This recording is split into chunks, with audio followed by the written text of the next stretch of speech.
Hello everyone, welcome to my lecture. Denial of Service Attack. On the evening of May 28, 2008, the company I was working for suddenly dropped off the internet. Their web servers were no longer accessible from the internet. Within a minute of the start of the attack, it was clear to the Alpha system engineers that they were experiencing a packet flooding attack of some sort. After looking at the log files of their Cisco router, it showed that both of their 2T1 trunk interfaces to the internet were receiving some sort of traffic at their maximum 1.5 megabyte rate. While their outbound traffic had fallen to nearly zero, they were drowning in a flood of malicious traffic and valid traffic was unable to get out.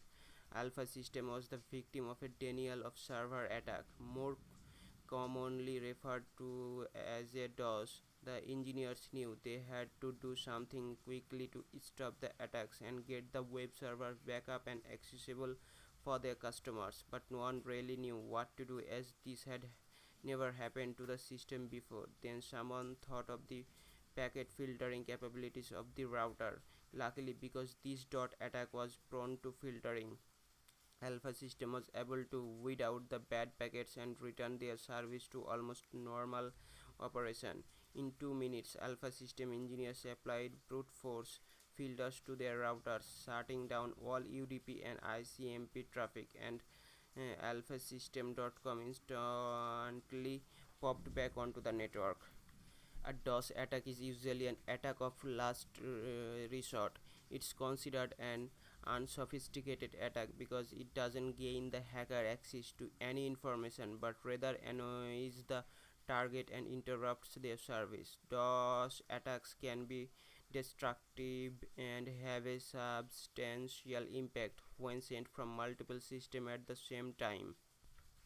Remember, because DOS attacks are so powerful and can cripple a production system or network, this lecture does not include any DOS tool exercises. If you want to test the tools listed here, ensure that you are not using them on a production networks or systems. The DOS tools could render the target systems unusable. DDoS attacks can be perpetrated by bots and botnets, which are compromised systems that an attacker uses to launch the attack against the end victim. The system or network that has been compromised is a secondary victim, whereas the DOS and DDoS attacks flood the primary victim or target. How DDoS attacks work? DDoS is an advanced version of the DOS attack. Like DOS, DDoS tries to deny access to service running on a system by sending packets to the destination system in a way that the destination system can't handle. The key of a DDoS attack is that it relies attacks from many different hosts, which must first be compromised rather than from a single host like DOS. DDoS is a large-scale coordinator attack on a victim system. The services under attack are those of the primary victim. The compromised system used to launch the attack are secondary victims.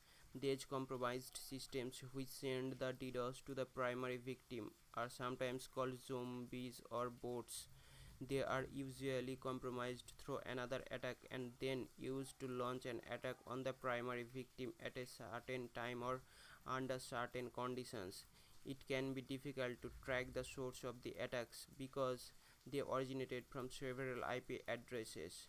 Normally, DDoS consists of three parts: master/handler, slave/secondary victim/zombie/agent/bot/botnet, victim/primary victim.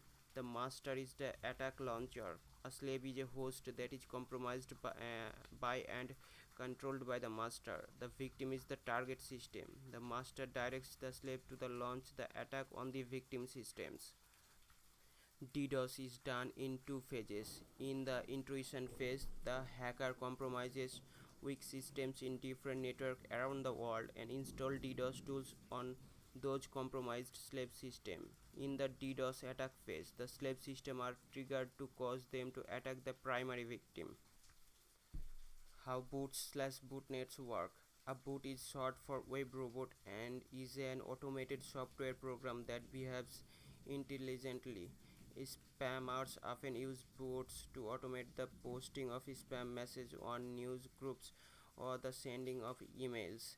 The most dangerous bots are those that covertly install themselves on users' computers for malicious purposes. A bootnet is a group of boot systems. Bootnets serve various purposes, including DDoS attacks, creation or misuse of simple mail transfer protocol, mail relays for spam, internet marketing fraud, and the theft of application serial number, login IDs, and financial information such as credit card numbers. Generally, a bootnet refers to a group of compromised systems running a boot for the purpose of launching a coordinated DDoS attack.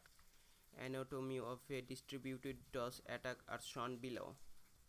Smurf and sync flood attacks. A Smurf attack sends a large amount of ICMP echo traffic to a broadcast IP addresses with the spoofed source addresses of a victim.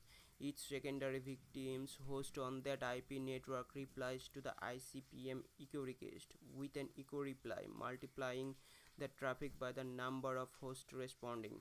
On a multi-access broadcast network, hundreds of machines might reply to each packet. This creates a magnified DOS attack of ping replies, flooding the primary victim. IRC servers are the primary victim of Smurf attacks on the internet. A sync flood attack sends TCP connection requests faster than a machine can process them. The attacker creates a random source addresses for each packet and sets the sync flood to request a new connection to the server from the spoofed IP address. DOS/DDoS countermeasures. Network ingress filtering. All network access providers should implement network filtering to stop any downstream networks from injecting packets with faked or spoofed addresses into the internet. Although this doesn't stop an attack from occurring, it does make it much easier to track down the source of the attack and terminate the attack quickly. Most IDS, firewalls, and routers provide network ingress filtering capabilities. Rate limiting network traffic. A number of routers on the market today have features that let you limit the amount of bandwidth some types of traffic can consume. This is sometimes referred to as a traffic shaping. Intrusion detection systems. Use an intrusion detection system to detect attackers who are communicating with slave master or agent machine. Doing so lets you know whether a machine in your network is being used to launch a known attack, but probably won't detect new variation of these attacks or the tools that implement them. DOS scanning tools. Find DDoS is a tool that scans a local system that likely contains a DDoS program. It can detect several non-DOS attack tools.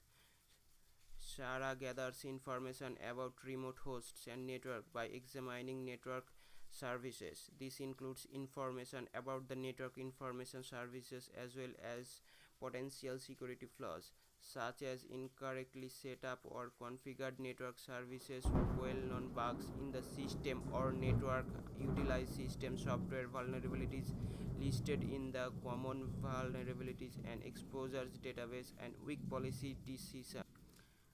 RID is a free scanning tool that detects the presence of Trino, TFN, or staged clients.